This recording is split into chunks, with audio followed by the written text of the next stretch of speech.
야고보서라고 하는 것은 좋아하는 사람도 있지만 좋아하지 않았던 사람도 있습니다. 어떤 사람이 뭐 좋아하지 않은 것까지는 아니지만 종교개혁자 마틴 루터 같은 사람도 야고보서는 지푸라기 서신이다 이렇게 말을 했어요. 조금 비하시킨 부분이 있습니다. 왜 비하시켰냐면 종교개혁자들은 그 구원의 교리를 굉장히 강조했잖아요. 뭐 캐톨릭에 있던 사람이잖아요. 루터 같은 사람은 뭐 종교개혁자가 루터만 있는 것이 아니라 칼빈이라든지 뭐 여러 종교개혁자들이 있는데 이 사람들이 이제 그런 은혜로 구원 얻는 것, 믿음으로 구원 얻는 것을 굉장히 강조했습니다. 그런데 이 야고보서를 얼뜻 보면 행위를 강조하기 때문에 믿음으로 구원 얻는 것과는 다른 차원에서 얘기하는 것 같아서 참 곤욕스러울 때가 있단 말이죠. 특별히 오늘 저희가 2장 14절부터 26절까지 읽었는데요. 이 본문은 특별히 야고보서 내용 중에서도 뭘 강조하냐면 행위를 강조합니다.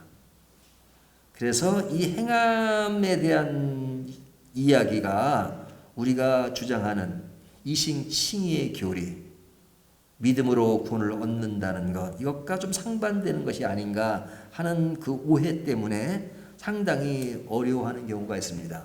야고보서를 하나님의 말씀을 절대 믿지만 이 말씀이 내가 지금까지 알았던 구원의 교리와는 좀 다른가 하는 그런 의아심을 갖게도 할 수 있단 말이죠. 근데 뭐 그대로 오늘 본문을 보더라도 14절에 보면 이렇게 말씀하고 있죠. 행함이 없으면 그러죠. 무슨 유익이 있으리요? 그 믿음이 능히 자기를 구원하겠느냐? 행함이 없으면을 강조하죠. 또 17절을 보면 행함이 없는 믿음은 그 자체가 죽은 것이니라 그러죠. 뭘 강조해요? 행함을 강조하죠. 21절을 보면 아브라함이 그 아들 이삭을 제단에 바칠 때 행함으로 의롭다 하심을 받은 것이 아니냐. 자, 우린 지금까지 뭘 알고 있어요? 믿음으로 구원을 받았다 그랬는데 여기는 행함으로 의롭다 하심을 받은 것이 아니냐 그러죠. 22절 보면 믿음이 그 행함과 함께 일하고 행함으로 믿음이 온전하게 되었느니라. 뭘 강조해요? 행함을 강조하죠. 또 25절 보면 행함으로 의롭다 하심을 받은 것이 아니냐 이렇게 말한단 말이죠. 그러니까 우리는 지금까지 믿음으로 구원을 받는다는 말을 늘 강조하고 그것이 우리 신앙의 절대적인 교리로 알고 있는데 이 야고보서가 계속해서 행함을 강조한단 말이죠. 그래서 우리를 좀 혼란스럽게 할 수도 있습니다. 반면에 로마서 3장 28절을 보게 되면 그러므로 사람이 의롭게 하심을 얻는 것이 율법의 행위에 있지 않고 믿음으로 되는 줄 우리가 인정하니라. 로마서는 뭘 강조해요? 믿음으로. 로마서 4장 1절을 보면 그런즉 육신으로 우리 조상인 아브라함이 무엇을 얻었다 하리요? 만일 아브라함이 행위로서 의롭다 하심을 받았으면 자랑할 것이 있으려니와 하나님 앞에서는 없느니라. 자, 로마서 4장은 특별히 아브라함을 예를 들어서 설명하는데 뭐로 아브라함이 구원을 받았다고요? 믿음으로. 근데 오늘 또 야고보서에 보니까 아브라함이 뭐로 의롭다함을 받았다 그랬어요? 행위로. 그러니까 의롭다함을 받은 것에 한쪽은 행위를 강조하고 한쪽은 믿음을 강조하니까 그럼 도대체 어느 것이 맞는 것이야? 라고 의아심을 가질 수 있다는 거죠. 우리가 성경을 읽으면서 의아심을 갖는 것은 잘못된 것이 아닙니다. 사실은 의아심을 많이 가져야 돼요. 나는 성경을 믿으니까 그냥 뭐든지 그냥 다 하나님의 말씀이니까 무조건 믿어. 그 말은 좋은 말이죠. 무조건 믿는 것은 좋아요. 하지만 무조건 믿는다는 것은 뭐냐면 생각을 안 한다는 말은 아니죠. 성경이 이렇게 모순되는 것처럼 나타나는 것에 대해서 모순 그대로 받아들이는 것이 아니라 왜 모순되게 보이는 것일까라는 것을 생각해야 된단 말이죠. 깊이 들어가면 모순된 건 아니에요. 하지만 모순되게 보이잖아요. 한쪽은 믿음으로 구원 얻는다 그리고 한쪽은 행위로 의롭다함을 얻는다 그랬으니까 모순돼 보이는 것이 있다면 그 말씀을 더 깊이 보고 또 연구도 하고 공부도 해서 그 말씀이 같다는 것을 이해를 해야 된단 말이죠. 이해하지 않고 그냥 있는 그대로 그냥 그 말씀 따라서 이해를 한다 그러면 내가 어떨 때는 행위로 구원 얻는다고 주장도 하고 어떨 때는 믿음으로 구원 얻는다고 말한다면 얼마나 모순적이에요. 그러니까 이게 정립이 안 되면 그냥 필요에 따라서 내가 편리한 대로 얘기를 해요. 그래서 다 이렇게 말하죠. 성경 말씀대로 얘기한다.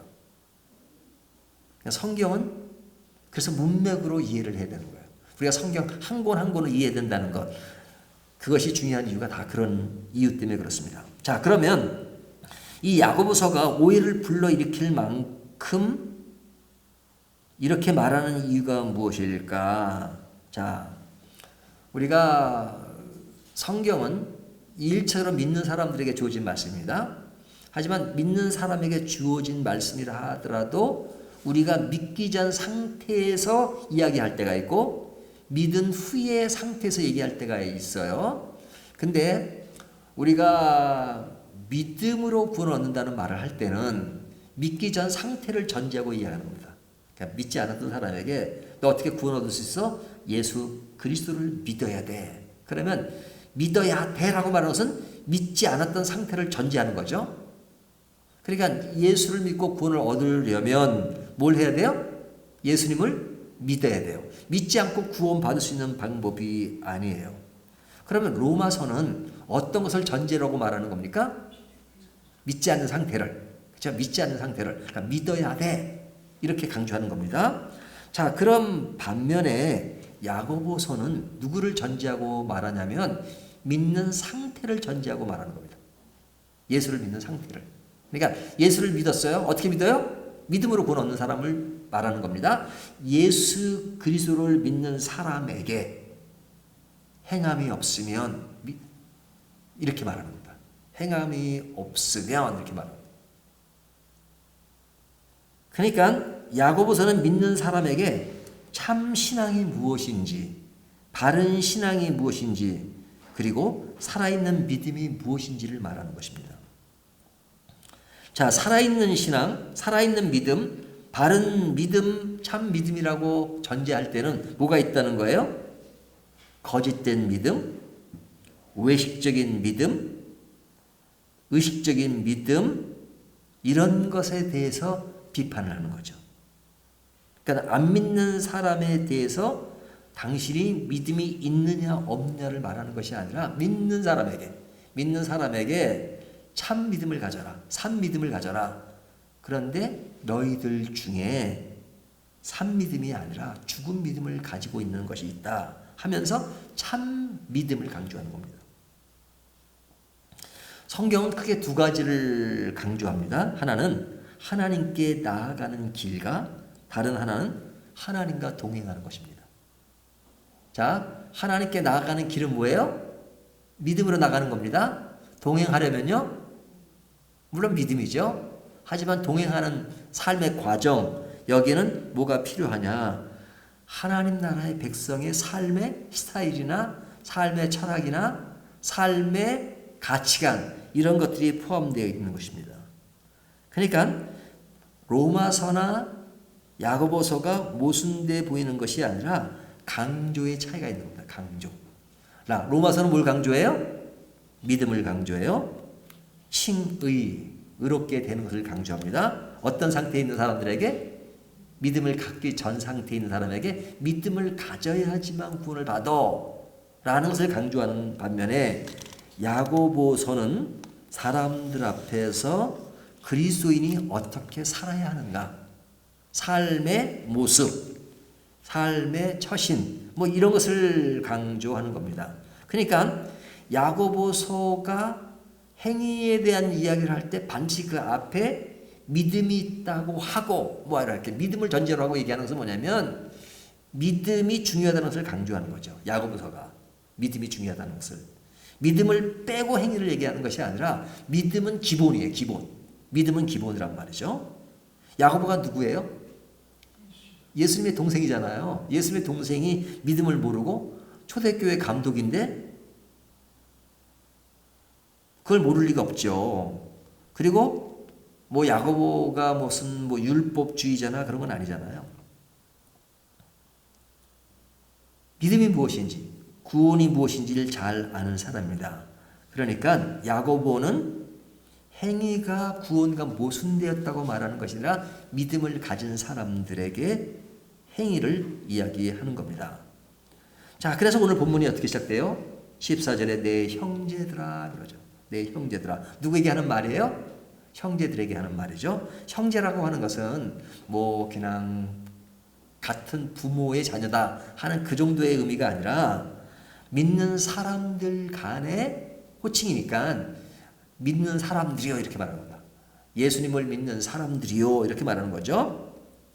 그러니까 이 편지는 믿는 사람들에게 쓰여진 편지죠. 근데 그 믿는 사람들에게 하는 말이 믿음이 있노라 하고, 자, 믿으니까요, 형제니까요, 믿음이 있노라 하고 행함이 없으면 무슨 유익이 있으리요.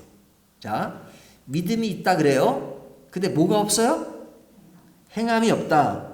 그러면 그 믿음이 능히 자기를 구원하겠느냐 이렇게 말한단 말이죠. 그러니까 참다운 믿음에는 뭐가 따라야 된다는 거예요? 행위가 따라야 된다는 것을 이야기하는 거죠. 그래서 14절을 다시 보면 믿음이 있노라고 행함이 없으면 그러면 무엇이 있고 무엇이 없다는 것이냐 하는 것을 강조하는 겁니다. 그렇죠? 행함이 있나? 그래, 행함이 있어.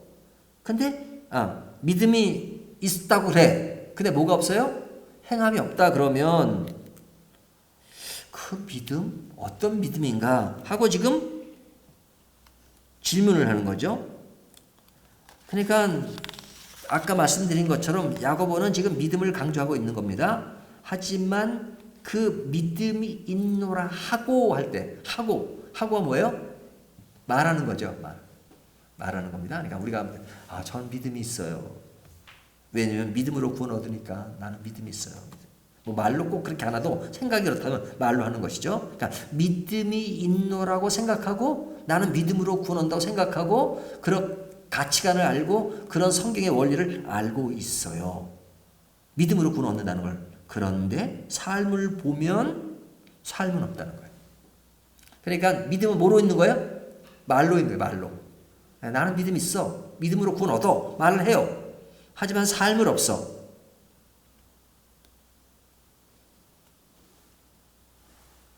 그러면 믿음이라고 하는 것은 단순히 말로 하는 것이 아니라는 걸 전제한 거죠.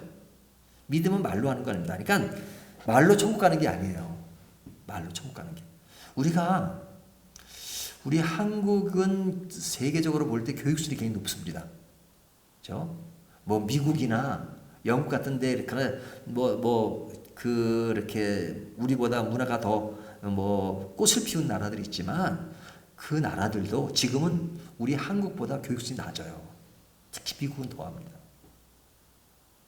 우리는 웬만하면 대학 가잖아요.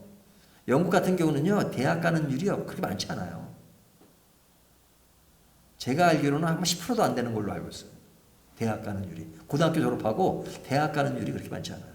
대학 가는 사람은 꼭 진짜 교수가 될 사람이나 학자가 될 사람들이 대학 가고요. 웬만한 사람들은 고등학교를 끝내요. 그리고 자기 일을 해요. 근데 우리나라는 대학이 거의 의무 교육이 되다시피 했잖아요. 그러니까 교육이 길어요, 우리가. 그러다 보니까 그 이론적인 것에 굉장히 익숙해져 있어요. 이론적인 것. 근데 그 이론이라는 것이 내 어떤 그 이론의 속성과 이론의 그 깊은 세계를 내가 이해하지 못하고 하나의 내 머릿속에서의 하나의 이론으로만 하면 뭐가 발달하는 겁니까? 이 말만 발달하는 말. 그러니까 말이라고 하는 것은 제일 쉬운 겁니다. 사실은 어찌 보면. 어떤 말이라도 할 수 있잖아요. 내가 어떤 것도 만들 수 있고 어떤 것도 할 수 있는 말입니다. 말이 힘든 게 아니죠. 삶이 힘든 거죠. 그러니까 그런 많은 배움 이런 것들을 통해서 내가 머리로서 이해를 하고 말로 할 수 있으면 다 안다고 생각해요.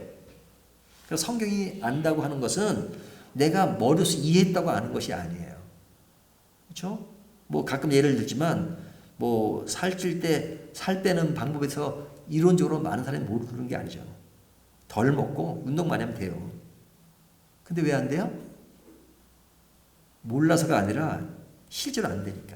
삶으로 그렇게 안 되니까. 그것처럼 우리의 삶 속에서 우리가 말로 하는 것이 많아요. 그래서 지식인들이 모인 교회일수록 뭐가 발달해요? 이론과 말이 발달해요. 말을 하면 정말로 신앙의 경지에 오르는 것 같아요. 설교자도 마찬가지입니다. 야, 내가 설교를 잘하고 말을 잘하는 목사가 되면 큰일 나는데, 그런 생각을 할 때가 있어요. 어떤 목사들은 진짜 말도 잘 못하고 설교가 막 뒤죽박죽해요. 삶은 아주 좋아. 그럼 여러분 어떤 것을 더 높게 쳐주겠어요? 말은 잘하고 설교도 잘하는데 삶을 보면 엉망이야. 그러면 어떤 것이 나은 거예요? 야고보식으로 말하면 말을 잘하는 설교인데 행함이 없으면 그것이 무슨 유익이 있으리요? 이렇게 말하는 겁니다. 물론 말도 잘하고 행함도 더 좋겠죠. 하지만 지금 야고보서가 특별히 강조하는 것은 뭐냐면 행함을 강조하는 겁니다. 믿음이 있다면 그 믿음의 열매를 드러내야 된다 하는 것이죠. 그래서 예를 들어요. 15절과 16절을 보면 만일 형제나 자매가 헐벗고 일용할 양식이 없는데 너희 중에 누구든지 그에게 이르되 평안히 가라 덥게 하라 배부르게 하라 하며 그 몸에 쓸 것을 주지 아니하면 무슨 유익이 있으리요. 자, 이 야고보가 편지 쓸 때 그 당시 교회 중에는 뭐가 지금 큰 문제가 이슈가 됐냐면 가난한 자 부자가 이슈되는 것을 많이 얘기했죠. 지난 시간에도 그 문제를 다뤘잖아요. 근데 이제 가난한 사람이 왔습니다. 그 사람에게 가난하다고 해서 그 사람에게 말을 많이 합니다. 아, 배고프지, 뭐 위해줘요. 그리고 아, 배고파, 힘들지, 어렵지, 그 마음 이해해. 그렇게 얘기를 해요. 근데 거기까지, 그죠? 거기까지. 막 가난하지만 그러나 뭐 견디다 보면 또 잘 될 수 있어. 거기까지. 그러면 그 사람의 입장에서는 지금 당장 필요한 게 뭐예요? 먹을 것이 필요하고 돈이 필요해요. 근데 어느 누구도 그 사람에게 대해서 먹을 것을 주거나 그러지 않아요. 말로만. 아, 힘들지. 그러면 힘들지는 말조차도 뭐 좋은 거지만 그러나 그것만으로 끝나버리면 그것은 도움이 되지 않는다 이거죠. 그래서 15절 16절 그럽니다. 그것이 무슨 유익이 있으리요. 늘 말뿐이는.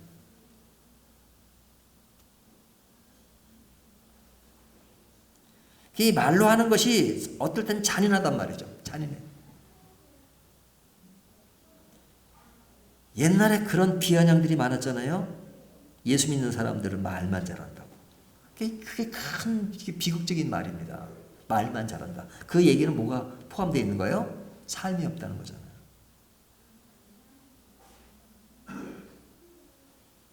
이럴 때는 이렇게 하고 저럴 때는 저렇게 한다는 것을 말해줄 수는 있어요. 하지만 내가 거기에 대해서 희생하거나 헌신하지 않는 것.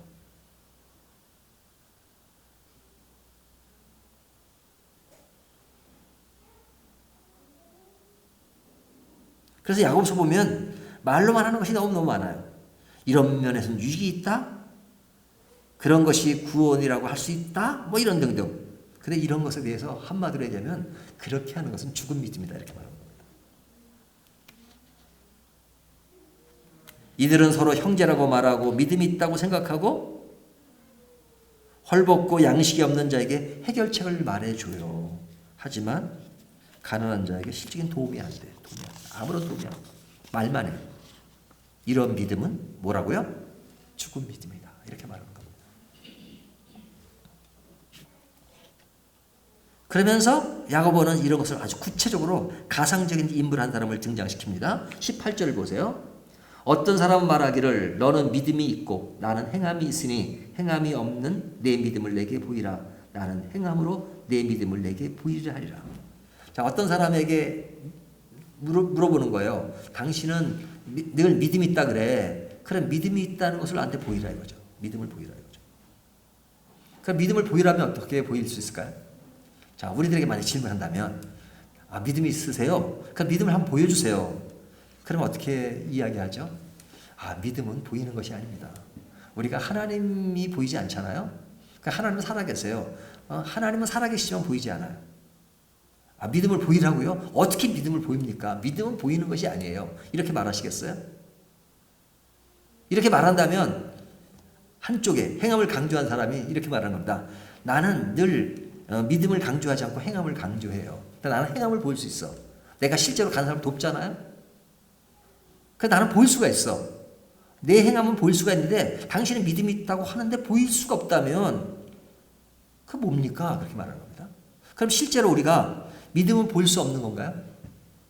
믿음은 보일 수 없는 건가요? 예를 들면 바람이 있습니까? 없습니까? 바람 있죠? 그럼 바람이 있다는 걸 보이시오. 그러면 아이 바람이 보이는 건가요? 이렇게 말씀하시겠어요? 보이진 않아요, 바람이.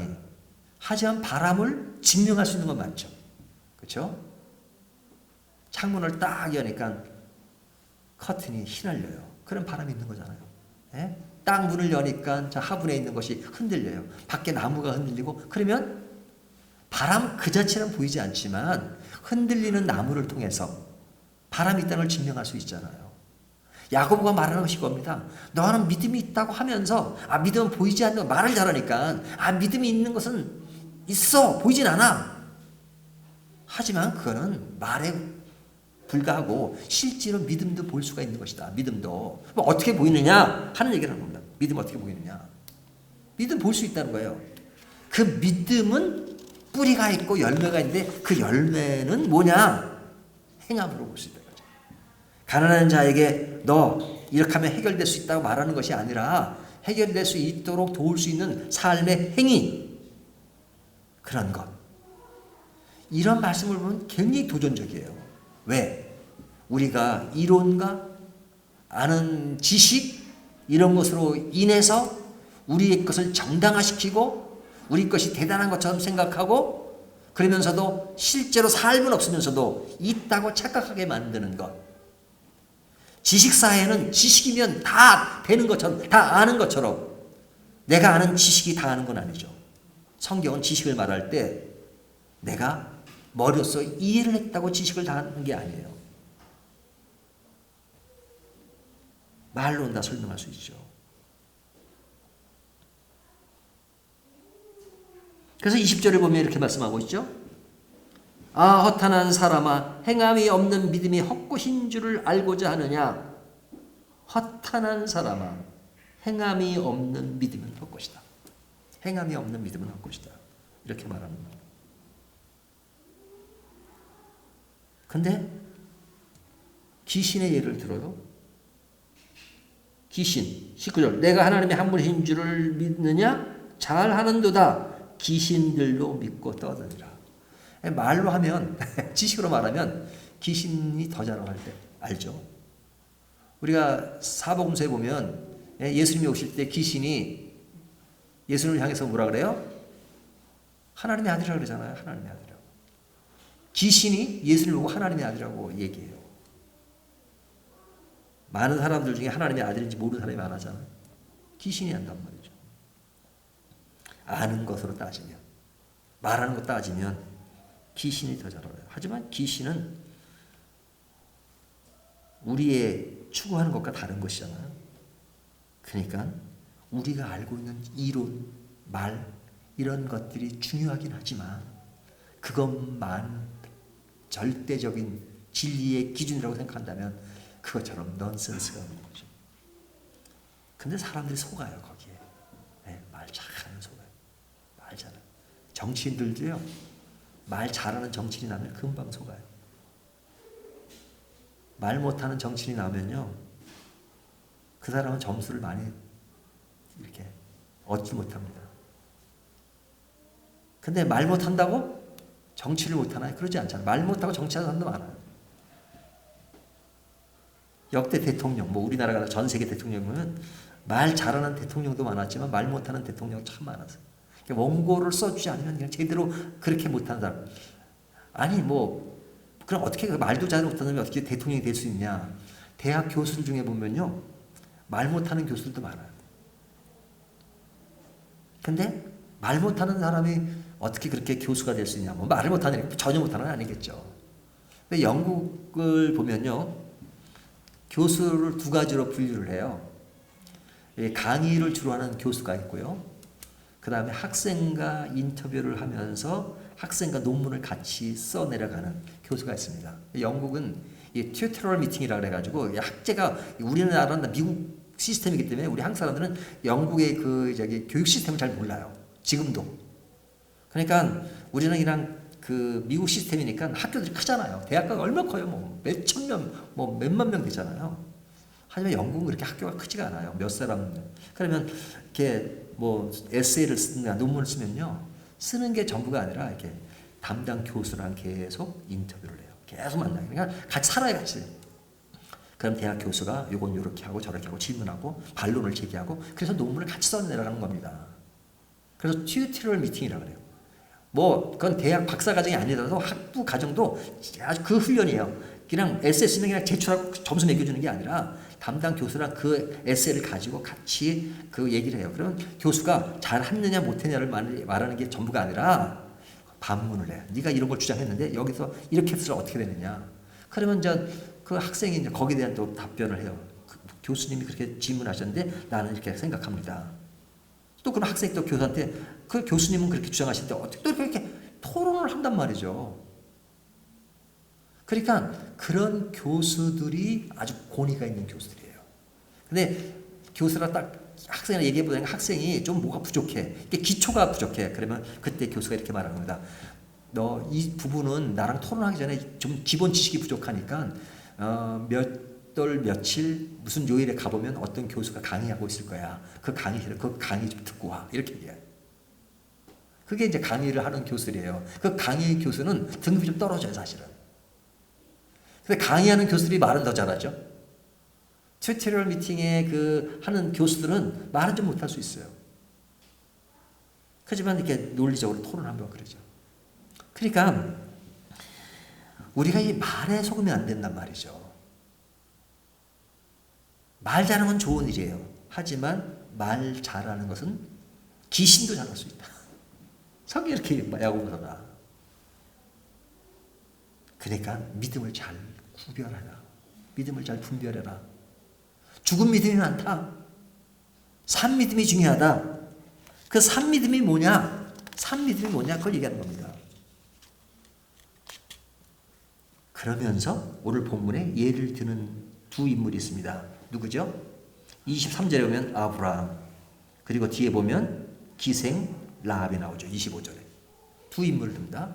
자, 그러면 이제 뭐 우리가 창세기에 보면 12장부터 아브라함 얘기잖아요. 로마서에 보면 4장이 아브라함 얘기입니다. 근데 그 아브라함에 대한 이야기를 할 때 우리가 이제 뭐 창세기 12장부터 쭉 아브라함 얘기인데 그 아브라함에 대한 이야기를 할 때 우리가 그의 별명이 하나 있죠. 자, 아브라함을 뭐라 그러죠? 믿음의 조상이라고 해요. 믿음의 조상. 행위의 조상이라고 그러지 않죠? 믿음의 조상이라고 그래요.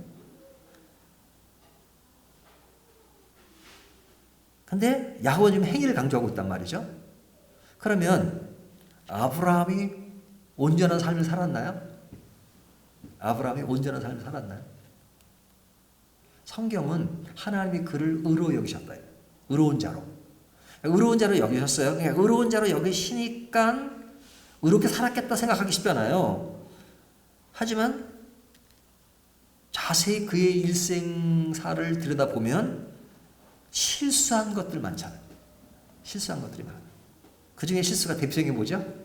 자기 아내를 다른 남자에게 넘겨준 일. 이게 오늘날 상상할 수 없는 얘기입니다. 아니 다른 남자에게 자기 아내를 내어준, 뭐 미개인이 사는 나라도 아니고 그게 한 번도 아니에요. 두 번이나 그런 일이 있었어요. 자기 누이라고 속이고. 이것이 오늘날의 관점으로 이해가 됩니까? 뭐 이 예를 좀 더 심각하게 하면 다윗의 한번 예를 들죠. 다윗은 선한 왕으로 구속사에 굉장히 중요한 인물입니다. 하지만 다윗이 범한 죄 중에 가장 크다고 말할까요? 아주 그냥 사람들이 다 인식하고 있는 죄가 뭐죠?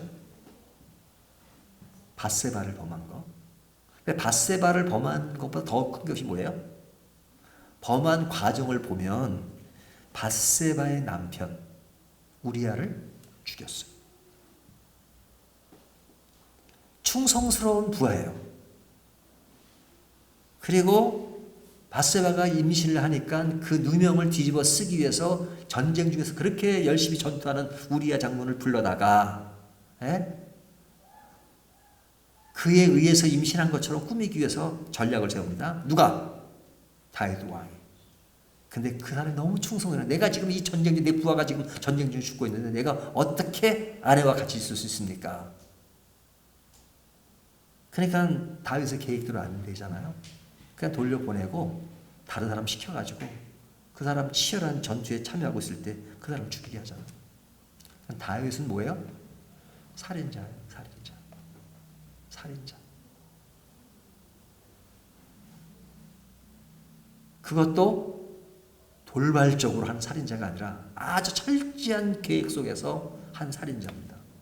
그리고 그 한 가지만으로 봐도 다윗을 어떻게 평가했어요? 우리가 성경이 다윗은 참 좋은 인물이다 이렇게 이미지가 돼 있으니까 그냥 하지만 우리가 좀 다 뜯어내고 하나만 좀 보면 살인자예요. 아브라함은 자기 아내를 팔아먹은 사람. 그래도 하나님이 도우셔서 살아났죠.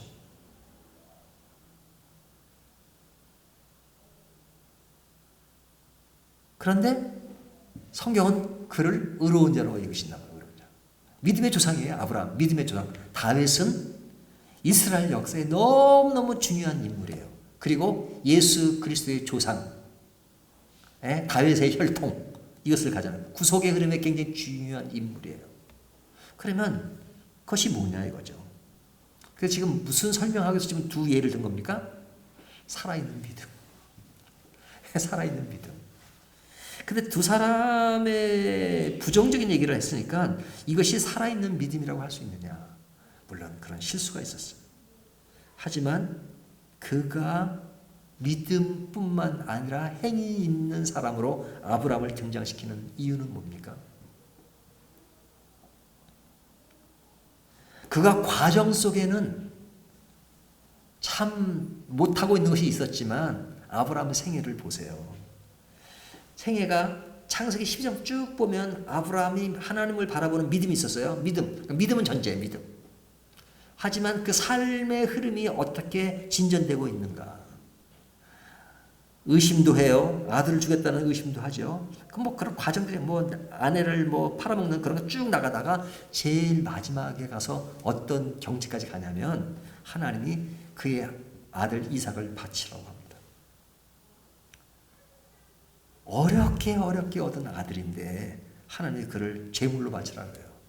제물로 바치라고 할 때 아브라함이 뭐라고 반응하죠? 하나님 아니되옵니다. 어떻게 아들을 바치라고 합니까? 주실 때는 언제고? 그러지 않죠. 그런 말이 단 한마디도 없어요. 그대로 순종. 그것이 보여주는 게 뭔지 아세요? 믿음의 사람은 삶이 온전한 것은 아닙니다. 하지만 온전함으로 발전해 가요. 자라가요. 성장해 가요. 그 성장의 경지가 어디까지였냐? 아브라함은 하나님이 자식이라도 바치라고 할 때 바치는 것. 하나님이 상식이 없는 분이에요. 사람을 죽여 그렇게 아니잖아요. 아브라함을 시험하사. 그 시험에 아브라함이 합격한 것은 뭡니까? 하나님이 하실 땐 다 이유가 있는 것이다. 자기를 다 버리자. 무조건 순종. 여러분, 산 믿음이라고 하는 것은, 온전한 행위라고 하는 것은 우리가 행실대로 구원 얻을 수 없어요. 그리고 믿음 이외에도 온전한 행실을 가져도 완전해질 수 없어요. 하지만 완전해지려고 하는 것. 믿음 안에서 하나님이 나를 구원해 주시고 나를 붙잡아 주시고 나를 하나님의 사람으로 이끌어 가시기 때문에 나는 하나님이 원하시는 것을 행하려고 합니다. 내 뜻이 아니라 내 방식이 아니라 내가 부족하고 습관하고 잘못된 것이 있으면 내가 헌신하지 못한 것이 있으면 하나님 내가 나를 위해서 살지 않고 하나님 나를 위해서 살겠습니다. 그런 것이잖아요. 내 한 사람의 잘못이 얼마나 많은 불행을 초래할 수 있는지 아십니까? 영화를 보면요, 참 영화라는 것은 간접 경험을 많이 하게 하잖아요. 제가 본 영화 중에 집으로 가는 길이라는 영화가 있습니다. 집으로 가는 길, 실화예요, 실화. 어떤 사람이 돈이 하도 없다 보니까 어떤 사람이 원석을 좀 운반해주면 돈을 준다 그래서 원석을 운반하러 프랑스에 갔습니다. 운반을 했는데 그것이 원석이 아니라 마약이었어요.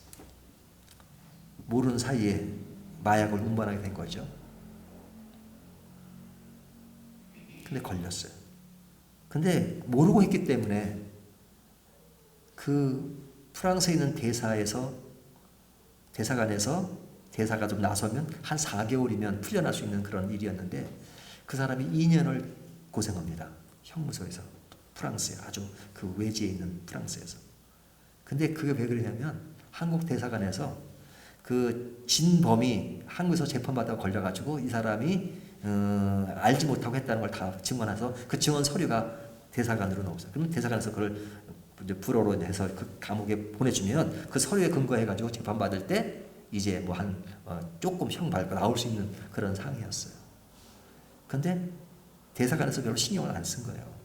그러니까 편지 그게 왔는데 뭐 다른 것 때문에 바쁘다고 그냥 거기다 커피를 쏟는 바람에 그 서류를 갖다가 그냥 임시 치우는 바람에 치운 것이 임시 치운 게 아니라 그냥 이렇게 서류함에다 나가지고 그냥 안 보낸 거죠. 그래서 고생하고 2년 만에 나오게 되는데 그것도 그냥 그 뭐 여론에서 알게 돼가지고 여론에 의해서 나오게 되는 그 과정을 그린 영화예요. 그 영화를 보면서 그 당하는 사람은 얼마나 큰 고통입니까? 하지만 그것을 해결해 줄 수 있는 사람이 태만하고 신경 쓰지 않고 나의 어떤 실수가 아니라 그냥 나의 그런 그 신경 쓰지 못하는 그것으로 인하여 한 사람은 완전히 인생이 힘든 과정을 겪는 것을 보면서 내 한 사람의 삶의 모습이 얼마나 중요한 것을 차지하는가. 그것을 생각하게 합니다.